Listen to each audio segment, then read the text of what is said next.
ఉత్సవాలకు తిరుమల పుణ్యక్షేత్రం ముస్తాబైంది. ప్రతి ఏటా స్వామివారికి వేసవి తాపం నుంచి ఉపశమనం కలిగించేందుకు ఈ ఉత్సవాలను నిర్వహించడం ఆనవాయితీగా వస్తోంది. రేపటి నుంచి ఏప్రిల్ 1 వరకు 3 రోజుల పాటు సాలకట్ల వసంతోత్సవాలు వైభవంగా జరగనున్నాయి. వసంత ఋతువులో జరిగే ఈ వేడుక చైత్ర పూర్ణిమ రోజుకు ముగిసేలా 3 రోజుల పాటు కన్నుల పండుగగా సాగనుంది.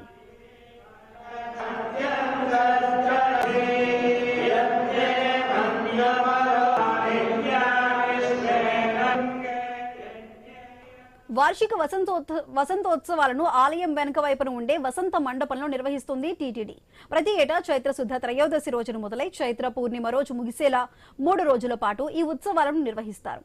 ఈ ఉత్సవాలను 1460లో విజయనగర రాజైన అచ్యుతరాయలు ప్రారంభించినట్లు చారిత్రక ఆధారాలు ఉన్నాయి. వసంతోత్సవాలకు ముందు రోజు అంకురార్పణ కార్యక్రమాన్ని శాస్త్రోక్తంగా నిర్వహిస్తారు అర్చకులు. ఇందులో భాగంగా పుణ్యాహవచనం, స్వామివారితో పాటు ప్రకృతి దేవతలకు శాంతి పూజలు నిర్వహిస్తారు. అనంతరం సంప్రోక్షణాది క్రతువులు నిర్వహించి నవధాన్యాలతో అంకురార్పణ కార్యక్రమాన్ని శాస్త్రోక్తంగా నిర్వహిస్తారు.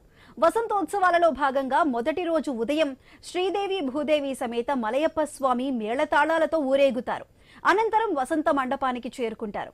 అక్కడ స్వామివారికి ఆస్థానం, సడలింపు సేవలను అర్చకులు నిర్వహిస్తారు. అనంతరం మధ్యాహ్నం స్నపన తిరుమంజనం, అభిషేకాలు నిర్వహిస్తారు. ఈ కార్యక్రమం పూర్తయిన తరువాత స్వామివారు ఉభయ దేవేరులతో బయలుదేరి ఆలయంలోకి ప్రవేశిస్తారు. ఆలయం లోపల ఉన్న భాష్యకారుల ముఖ మండపంలో శ్రీవారికి ఆస్థానంను ఘనంగా నిర్వహిస్తారు. తిరుమల శ్రీవారి ఆలయంలో సంవత్సరం జరిగే వసంతోత్సవాల్లో భాగంగా ఈ నెల 30వ తేదీ, 31వ తేదీ, ఏప్రిల్ 1వ తేదీతో 3 రోజుల పాటు అత్యంత వైభవంగా చైత్ర పౌర్ణమికి పూర్తయ్యే విధంగా వసంతోత్సవాలు నిర్వహించబడతాయి.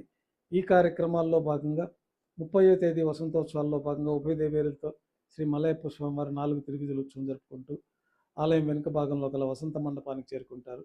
అక్కడ అత్యంత వైభవంగా గోక్షీరము, గోదది, మధు, నారికేళోదకము, చందనోదకము, హరిద్రోదకము మొదలైన పవిత్రమైన ద్రవ్యాలతోటి రాజోపచారాలు స్వామివారికి సమర్పించుకుంటూ పంచసూక్త పారాయణ నడుమ అత్యంత వైభవంగా స్నపన తిరుమంజనం నిర్వహించబడుతుంది. సాయంకాలం ఆస్థానం నిర్వహించి 4 తిరువీధుల ఉత్సవంతో మొదటి రోజు వసంతోత్సవాలు పూర్తవుతాయి.